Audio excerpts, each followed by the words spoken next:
Salut les apprentis photographes. Aujourd'hui on se retrouve pour une question cruciale. Quel matériel faut-il pour commencer la photo ?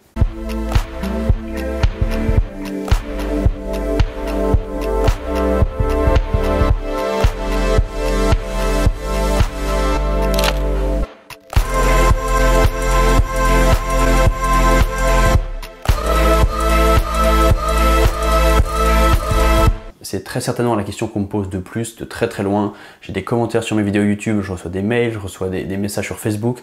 Quel matériel il me faut pour commencer la photo? Du coup, je voulais faire une réponse vidéo à cette question. Comme ça, au lieu d'envoyer à chaque fois un mail à chaque personne, je leur enverrai juste le lien vers la vidéo et comme ça, ils auront mon avis. Et je sais que la réponse ne va pas plaire à tout le monde. Attention, roulement de tambour. Pour commencer la photo, on a besoin de rien du tout. Ou presque. Enfin, on a besoin juste d'un appareil photo, et même l'appareil photo le plus pourri du monde, c'est-à-dire que même un téléphone va faire l'affaire. Je sais qu'il y en a qui commencent déjà à pas être d'accord avec moi, mais laissez-moi m'expliquer, laissez-moi une petite chance, écoutez-moi jusqu'au bout, puis après on en reparlera en commentaire si vous voulez.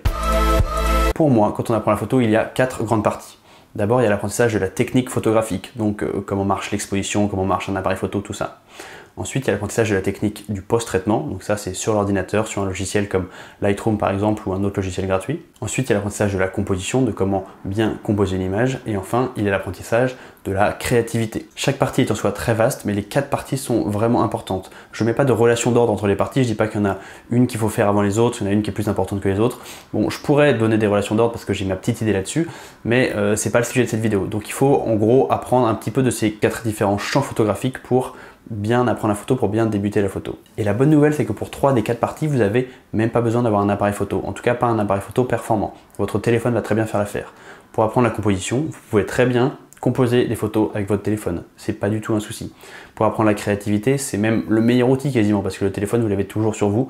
Donc vous allez apprendre à faire des photos un petit peu tous les jours. Vous allez pouvoir faire des photos de choses qui vous ont sauté aux yeux dans la rue et vous allez pouvoir faire des photos de choses qui vous ont sauté aux yeux pendant votre journée alors que vous n'ayez pas votre appareil photo sur vous. Et bien c'est pas grave, vous avez votre téléphone et vous allez donc pouvoir prendre des photos grâce à votre téléphone. Donc l'appareil photo qu'on a sur notre téléphone portable, pour la créativité, c'est un super appareil photo parce qu'il est là tout le temps. Pour apprendre le post-traitement, soit on fait ça sur un ordinateur, mais même si on n'a pas l'ordinateur, il y a des applis sur le téléphone pour traiter ces photos, des photos qu'on a prises sur le téléphone ou même des photos qu'on a prises avec un autre appareil photo et qu'on aurait transféré sur le téléphone. Un certain nombre de ces applis sont gratuites, donc vraiment on peut commencer avec pas beaucoup de matériel. La seule chose qu'on peut pas vraiment apprendre avec un téléphone, c'est la partie de la technique photographique qui est techniquement apprendre à utiliser un appareil photo. Parce que ça c'est une question d'habitude, donc on va avoir besoin de prendre l'appareil photo en main pour comprendre où sont les réglages, où sont les différents boutons et pour vraiment accéder à ce niveau de connaissance de l'appareil qui fait qu'on peut l'utiliser sans même y penser. Mais encore une fois, si on n'a pas d'appareil photo, on peut utiliser certaines applications gratuites qu'on peut mettre sur notre téléphone et qui va nous permettre d'accéder à plein de réglages comme si on était sur un vrai appareil photo alors qu'on est toujours sur un téléphone. J'ai pas les noms en tête au moment où je tourne, mais je vais vous mettre sur l'écran quelques noms d'applications qui permettent de faire ça. C'est vraiment très pratique. Donc on installe une application en quelques secondes sur notre téléphone et hop, on a accès à la vitesse d'obturation, au réglage des ISO et à pas mal d'autres paramètres comme sur un vrai appareil photo. La seule chose qu'on peut pas régler, en tout cas sur les iPhones, je sais pas pour les autres téléphones, c'est l'ouverture. Ça c'est une limitation technique de l'iPhone, donc pas de solution ici.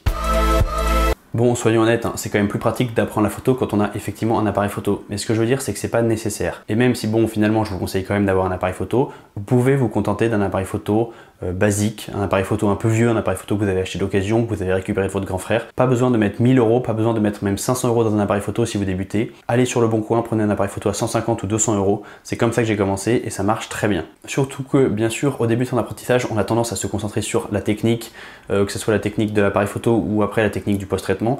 Mais ce qui est le plus important en photo, c'est bien entendu sa créativité, la composition, les bonnes idées qu'on va avoir, à quel point on va faire des choses nouvelles, à quel point on va raconter des histoires, à quel point on va transmettre des émotions dans nos photos. Donc vraiment, c'est tout un tas de choses qui ne sont pas techniques, même si la technique va aider à ça. On peut travailler la composition même si on ne maîtrise pas complètement la technique. On peut prendre une photo en mode automatique, si elle est bien composée, elle sera déjà mieux qu'une photo en mode automatique qui n'est même pas composée.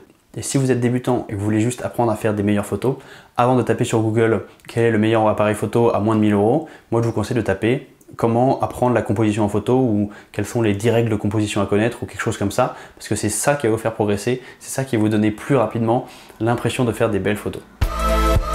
Dernière chose avant de finir cette petite vidéo, je sais que je vais me faire bâcher dans les commentaires parce que il y a des gens qui vont dire que cette vidéo est complètement antithétique avec la vidéo où j'explique que l'appareil photo fait le photographe. Et pour moi, non, elle ne l'est pas du tout. Parce que là, je ne parle pas de photographe, je parle de débutants, de gens qui veulent apprendre. Et pour moi, c'est idiot de s'équiper maintenant et ensuite d'essayer d'apprendre. Parce que déjà, si on a un appareil photo trop compliqué, ça va être plus être décourageant qu'autre chose. Et en plus, parce que quand on débute, on ne sait pas ce qu'on va aimer en photo, on ne sait pas ce qu'on va photographier. Je te conseille de débuter avec un téléphone, puis avec un appareil photo un petit peu bas de gamme qui coûte 200 €, comme je vous l'ai dit, en occasion sur le bon coin. Et une fois que vous saurez ce que vous aimez faire, que vous saurez quelle est votre spécialisation en photo, est-ce que vous voulez faire de l'animalier, auquel cas vous aurez besoin de matériel spécifique, est-ce que vous voulez faire de la photo de rue, est-ce que vous voulez vous professionnaliser et faire de la photo de mariage, est-ce que vous voulez faire de la photo de fleurs, est-ce que vous voulez faire de la photo macro, enfin il y a plein de types de photos différents, vous pouvez faire la photo du ciel, on peut faire vraiment plein de choses en photo, et donc il faut que votre matériel soit adapté. Ça c'est la partie, l'appareil photo fait le photographe. Mais pour commencer, il vaut mieux commencer avec un appareil photo pas cher, justement pour pouvoir ensuite investir dans un appareil photo qui sera plus cher mais qui sera plus spécialisé dans ce que vous voulez faire. Rappelez-vous que je vous explique dans la vidéo comment choisir son appareil photo qu'il faut partir de ses besoins pour choisir son appareil photo. Quand on demande à un débutant quels sont ses besoins, fatalement il ne les connaît pas. En général il répond « Oh je sais pas, je veux faire un petit peu de tout, un peu de portrait de famille, puis un petit peu de paysage, puis un petit peu de photos de vacances, et puis voilà. » Donc c'est pas intéressant de vouloir conseiller le débutant trop tôt. Au début, faites de la photo avec ce que vous avez, ou en tout cas ne mettez pas trop d'argent dans le premier appareil photo. Quand vous en connaîtrez plus sur la photo, quand vous saurez ce qui vous fait vibrer et ce que vous avez envie de faire comme photo, il sera toujours temps de mettre 2000 balles dans un appareil photo hyper cher et encore 2000 balles de plus dans un objectif monstrueux. Après tout, vous dépensez votre argent comme vous voulez. C'est tout pour cette courte vidéo. La vidéo d'aujourd'hui, c'était la première partie d'une vidéo en deux parties. Il y aura une deuxième partie à cette vidéo. La première partie, c'était un peu ma partie réac où je vous engueule et je vous dis que c'est pas bien d'acheter un appareil photo et que vous devriez vous concentrer sur l'apprentissage de la composition et de la créativité. Et je pense, mais je sais que c'est un petit peu réac comme mode de fonctionnement. La deuxième partie, ce sera une partie plus classique où je vous expliquerai quels sont les petits matériels, pas forcément très chers, que vous pouvez vous acheter au début quand vous débutez la photo et qui vont vous donner des petits coups de pouce ici ou là, qui vont bien vous aider pour débuter la photo. Ça arrivera sur la chaîne dans quelques semaines. J'espère donc que cette vidéo elle vous a appris quelque chose, j'espère que vous n'allez pas vous énerver sur moi en disant que j'ai pas du tout répondu à votre question, j'espère que ça vous a fait un petit peu réfléchir et ça vous a peut-être réfréné dans votre envie d'acheter tout de suite un appareil photo extrêmement cher. Si vous avez bien aimé cette vidéo, mettez-moi un petit pouce vers le haut et un petit commentaire pour me dire ce que vous en avez pensé.